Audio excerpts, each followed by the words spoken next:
Marco Polo is often remembered as a great traveler, yet long before roads stretched endlessly beneath his feet, he lived with a quiet contradiction inside him, because his curiosity burned brightly while his sense of belonging remained uncertain and unfinished.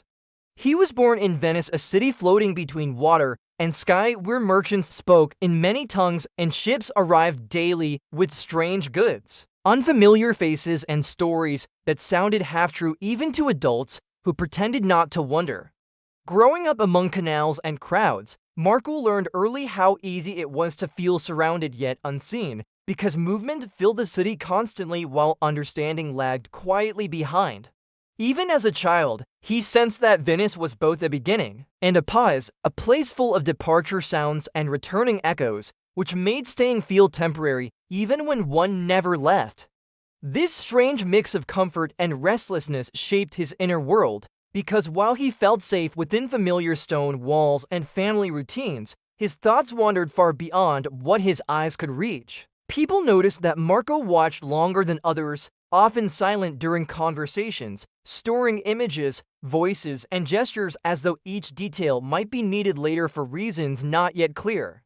He listened closely to traveling merchants who spoke of distant lands, not with excitement alone, but with quiet intensity, because those stories stirred something deeper than entertainment inside him. While other children repeated tales for fun, Marco replayed them privately, questioning which parts felt true, which seemed exaggerated, and why unfamiliar places felt oddly familiar in his imagination.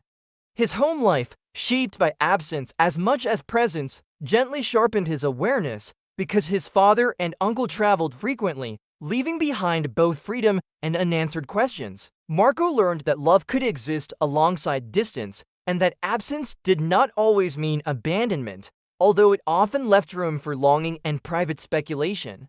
As he grew, that longing did not turn into sadness, but into attention, because he began noticing patterns, habits, and emotions in people around him with careful observation. Crowded markets fascinated him, not because of noise or color alone, but because they revealed how differently people moved, bargained, waited, and reacted to the same space.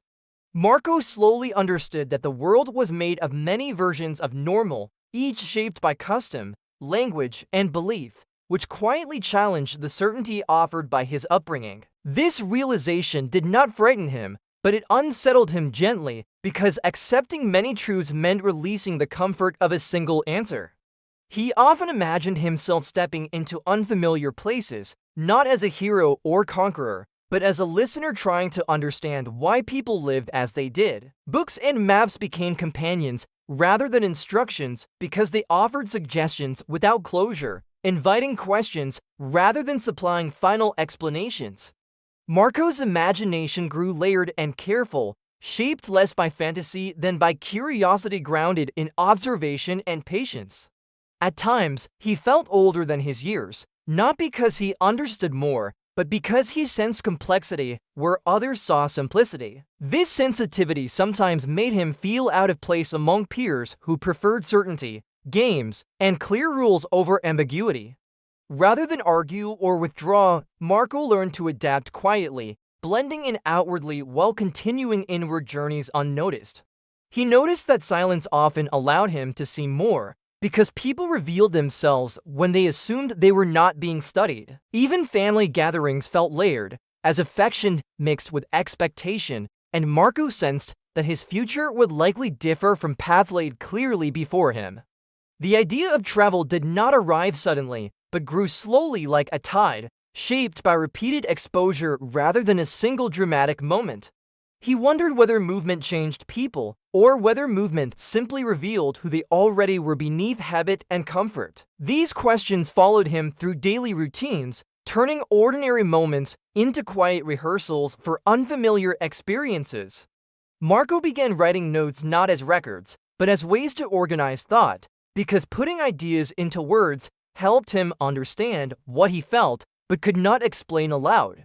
Language itself fascinated him, as he noticed how meaning shifted subtly depending on tone, context, and cultural habit. This awareness made him careful, because he understood that misunderstanding often grew from assumption rather than malice.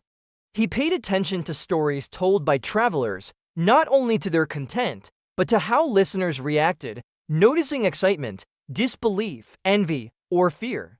Marco realized that stories shaped reality almost as strongly as experience itself, because belief influenced what people were willing to accept. This realization planted early responsibility in his mind, even though he could not yet name it.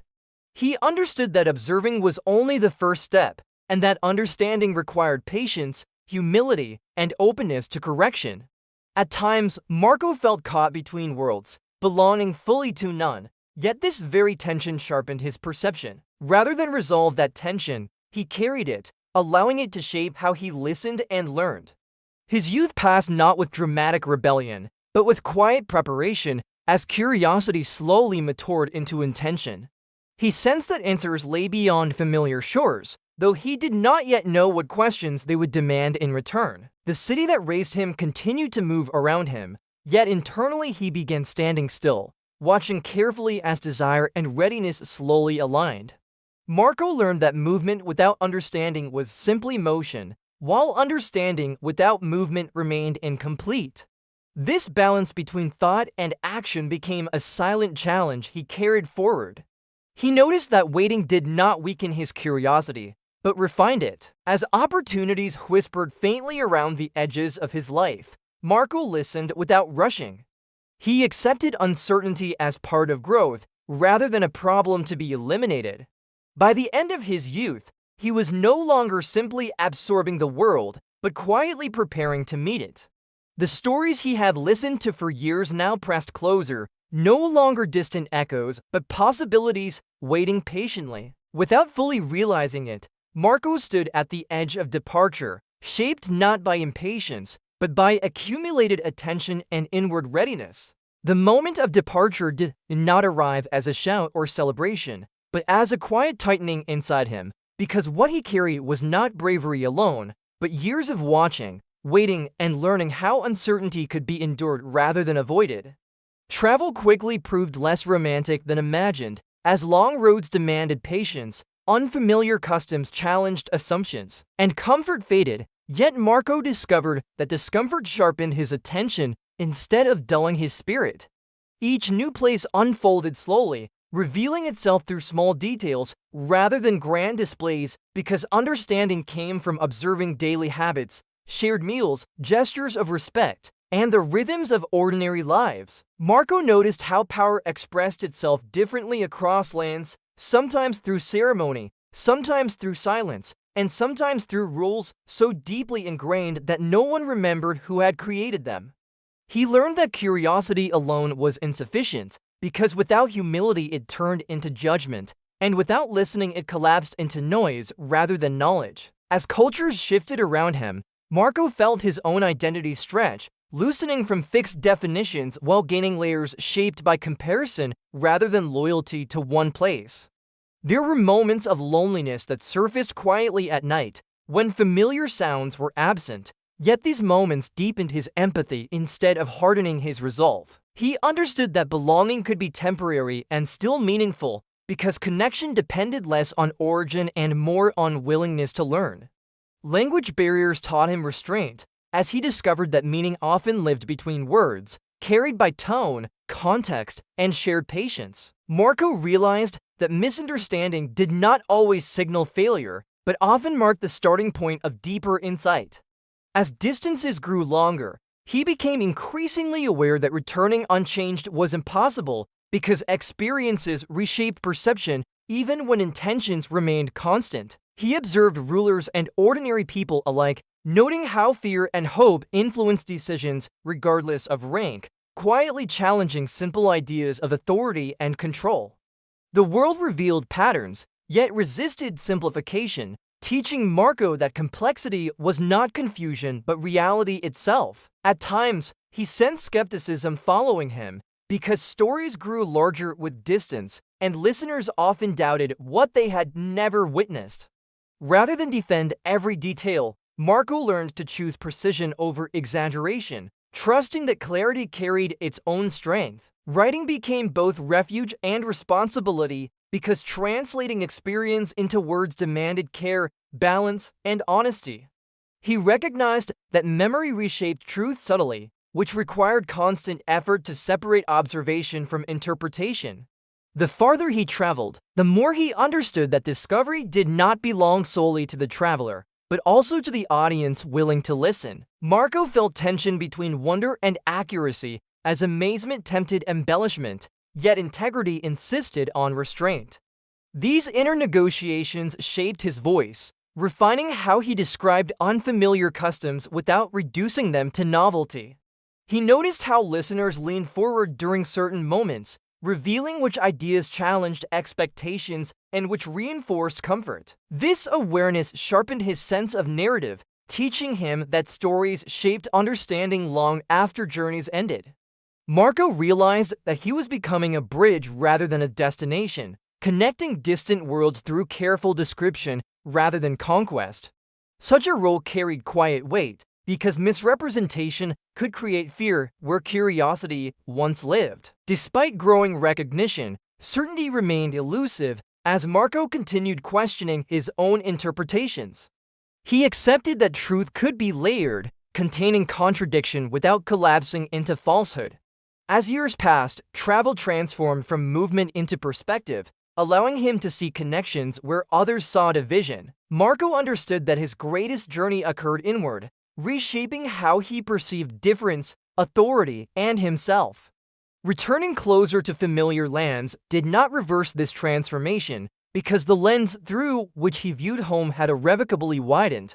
He sensed that telling his story would invite judgment, admiration, doubt, and dismissal, often all at once. Rather than resist this, Marco prepared to speak carefully, knowing that stories outlive travelers. He accepted that some would question his honesty, not realizing that unfamiliar truth often feels impossible. What mattered was not universal belief, but the invitation to imagine beyond known borders.